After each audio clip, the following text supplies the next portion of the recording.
I would never have thought that my career, my day job, would allow me to do the things that I do today. That's what we're going to talk about today. This is the first day of the 30-day founder blueprint. I'm going to walk you through how my boring job, not so boring job, my 9 to 5 unlocked a secret career path for me and how it can do the same for you when you're thinking about starting your own business. I was in a pretty comfortable place. I still am in a pretty comfortable place. Have a great job, great income, great team, working on things I really like, but I still enjoy being entrepreneurial and scratching that itch every now and then. And I just never would have thought that all the things I've done in my 25, 30, well, a long time career would have led me to where I am today, to be able to do the things I am today. And I didn't realize it until recently. I was talking with the founder of a company that I'm talking about consulting with, and we were running through my experience, and he said, you've got a very eclectic background that comes together really, really well. And I thought, you know what? He's right. And that is really the thing that helped me kind of wake up. It was my aha moment talking to this founder, having them remind me that my experiences came together in a very, very unique way. And that helps lead to very unique business models. So that's what we're going to talk about today. Now, the key to doing this is understanding what your value is. You have skills from your day job that you've built along the way that can help you get your business, this business that you're going to build in this 30-day challenge, that can help you get this business off the ground. You're just forgetting what those skills are, or you don't really like those skills because maybe you just don't like your day job.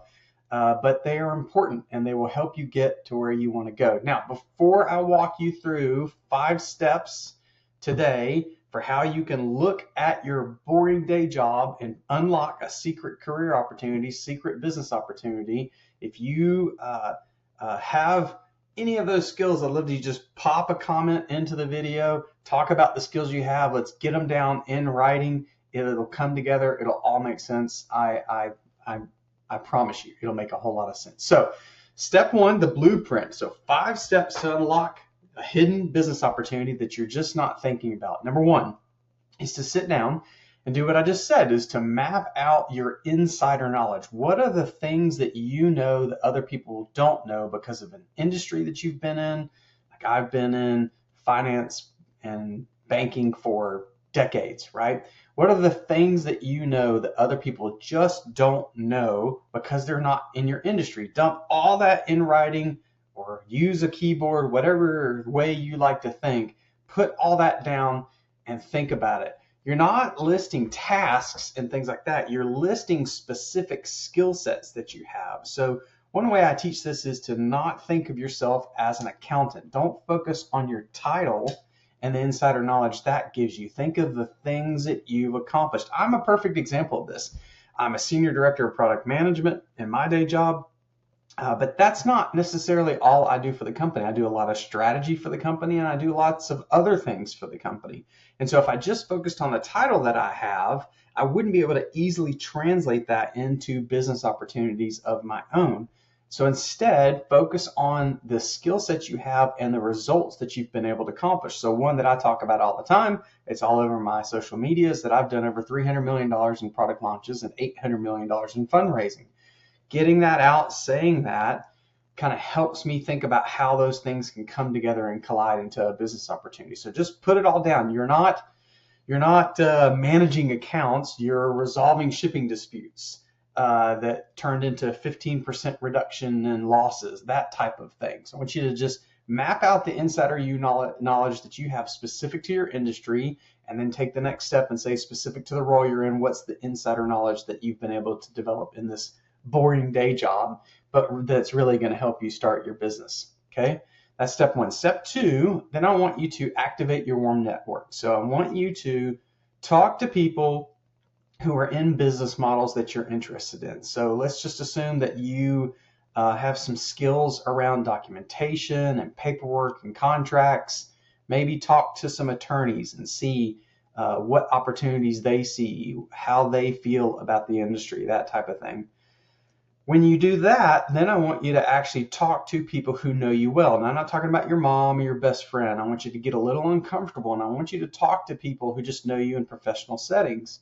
maybe at the next networking event, just stop and say, hey, Jill, you've known me for a while. We've interacted in professional settings. I'm curious, if you had a pain point, what would you call me to help solve? And I love to do this. I did this a while back with my network, and it was very eye-opening. So I texted some people I know, and I sent some emails, and I just said that. I said, listen, you've known me in a professional setting for a long time now. What is it you would call me for help with? What is it that if something were hurting, if you needed help, you would call me to help you with? And it was very interesting. It wasn't exactly what I thought it would be. Most of the people who know me, at least in my hometown, think of me as a finance guy, since I spent decades in banking and I used to be a commercial lender and I've done angel investing and all these different things. I had my financial licenses. Most people, I thought, would think of me as a finance guy, but that's actually not what came up, at least not with the people whose opinions I respected the most. It was other things that came up. It was strategy and product management and building products and technology and software, which is what I've done for the last 10 years. But before that, I did decades of other work that I thought is what people would call me for, and it's just not. So call people and just get their take on what you're doing. So step 3 is we're going to take all that information. You've mapped out your insider knowledge that you got from your boring day job, and you're going to talk to people and see what they say. And then we're going to take all of that and map it all out together. One way some people recommend this is called an ikigai diagram, which ikigai is basically you're taking different skills in different markets and things like that, and you're looking for an intersection of those things together. And that's actually what I want you to do here. You can look up ikigai, I-K-I-G-A-I, or just on paper, have mapped out all your skills, mapped out the skills you thought you have, and then compare those to what your warm network is saying. And let's look for an intersection of where those come up. Which keywords come up the most? Is it accounting? Is it bookkeeping? Is it project management? All these different things that maybe you didn't think about. So we're going to look for that intersection as we're thinking about the skill sets you can take to create this new business in these next 30 days. Then the next step we're going to take, after you've done these things, you've mapped out your skill set, you've activated your warm network, you've gotten their opinion on it, you look for the intersection in step 3, then we're going to use those to say, okay, now the intersection of these skills is, I'm going to say, around bookkeeping as an example. Okay, it looks like bookkeeping could be the thing, and I've talked to people who do bookkeeping just to understand if that's something I'm going to enjoy or if I'm going to hate it. All right, now that you have all this, and the fourth step, the fourth blueprint today, step in the blueprint today is you're going to craft your ICP. I talk about ICP a lot. This is your ideal customer profile. Who's the perfect business that you would be able to work with well, that you would enjoy working with, that has money to pay you, these types of things. You need to understand your ICP intimately. We're going to map that out. So let's say you're a bookkeeper.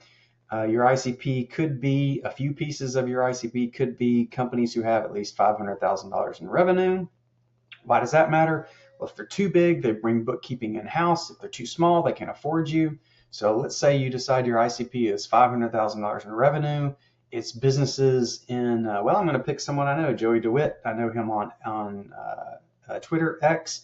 And Joey has an agency where he does bookkeeping and other financial things for other agencies. He's picked that as his ICP. Why? Because he knows service-based agencies really well. He knows the ins and outs of how they work. He knows how the revenue works. He knows what kind of expenses they have. He's picked that as his ICP, and he's even gone so far to say those in Belgium where he lives and these other characteristics of an ICP. So you're going to craft your ICP and just say, this is the exact characteristics of the type of company I would work with or like to work with if I had a bookkeeping business. And then you're going to find people who are your ICP and talk to them.